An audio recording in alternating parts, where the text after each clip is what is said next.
할렐루야, 예수님의 사랑으로 성도 여러분을 사랑합니다. 우리나라에서 화폐가 쓰여진 것은 고려시대 때부터라고 알려져 있습니다. 무역에서는 주로 은병이 많이 사용되었고 권원, 중보 등 동전을 만들어 사용하기도 했지만 일반적으로는 쌀이나 옷감을 이용해서 물건을 사고 팔기도 했습니다. 그러나 세계적으로 볼 때는 화폐 역사가 대단히 오래됐습니다. 2000년 전 로마 시대에는 금화를 비롯한 각종 화폐들이 널리 사용되었습니다. 그리고 오늘 말씀해 보니 지금부터 약 3400년 전 이스라엘 사회에서도 화폐가 사용되었음을 알 수 있습니다. 하나님께서 이스라엘 백성들에게 그들이 지킬 율법의 말씀을 주셨습니다. 그 율법 중에서 많은 부분을 할애해서 하나님께서 이스라엘 하나님이 되시고 그들과 함께 하시는 상징인 성막을 만들게 하셨습니다. 그런데 그 성막을 운영하기 위해서는 사람이 필요했고 사람을 쓰기 위해서는 또한 물질이 필요했습니다. 하나님은 이를 위해서 20살 이상의 이스라엘 사람들에게 생명의 속전을 내게 합니다. 마치 오늘날 우리나라 지방세에 주민세가 있는 것처럼 하나님의 백성이 된 그들을 위해 세워지고 운영될 성막을 위해서 성소의 세겔로 반세겔을 내도록 명하신 겁니다.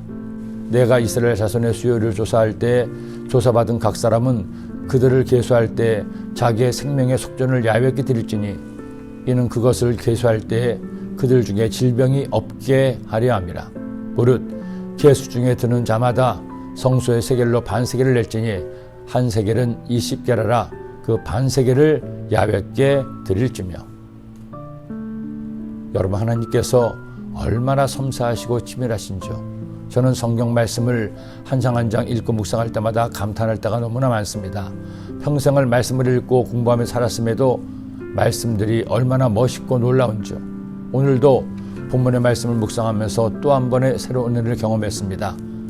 이처럼 그들의 생명의 속전으로 성막을 운영하기 위해 이스라엘 백성이 빠짐없이 성전세를 내는데 그 액수가 반세겔로 동일하다는 겁니다.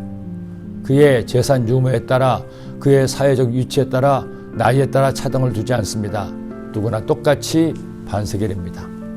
너희의 생명을 대속하기 위하여 야훼께 드릴 때 부자라고 반세겔에서 더 내지 말고 가난한 자라고 덜 내지 말지며 너는 이스라엘 자손에게서 속전을 취하여 해막 봉사했으라.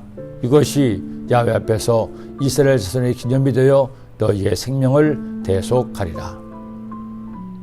여러분, 이것이 하나님의 방법이요 우리를 향하신 하나님의 마음입니다. 사람은 사람을 구별하죠. 역사 이래 오랜 세월 동안에 사람은 다른 사람을 차별했습니다. 강자에게는 약하고 약자에게는 강함으로 인간의 악함과 어리석음을 보여주었습니다. 인간의 욕심과 교만이 얼마나 강한지 지금도 사회 곳곳에 이런 부끄러운 모습들을 어디서나 찾아볼 수 있습니다. 그러나 하나님은 다르십니다. 하나님은 모든 사람을 다 똑같이 보십니다. 하나님 앞에 선 모든 인간은 다 죄인입니다. 하나님께서 불쌍히 여기시고 구원하실 영혼들입니다. 모세도 아론도 여호수아도 이다말도 아셀 지파 이름 없는 촌부도 사람들에게 손가락질 받는 므낫세 지파의 장애인도 성막을 위해 다 똑같이 반세겔을 냅니다.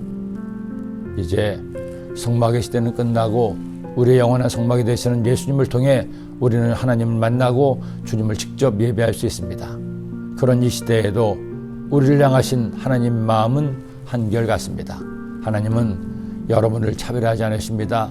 능력, 지식, 직분, 외모에 따라 차등을 두지 않습니다. 하나님께서는 목사인 저나 이 말씀을 나누는 여러분이나 똑같이 귀하게 여기고 사랑하시며 은혜 베풀어 주기를 원하십니다. 그러니 감사합시다. 또 감사합시다. 나를 있는 모습도 그대로 사랑하시는 주님 때문에 행복한 오늘 되시기를 기도합니다. 기도드립니다. 하나님 아버지, 감사합니다. 고맙습니다. 날마다 감사로 제사를 드리게 하고 하나님께 영돌리는 삶을 살아 우리 모두가 하나님의 은혜를 마음껏 누릴 수 있도록 인도하여 주옵소서. 예수님의 이름으로 기도드립니다.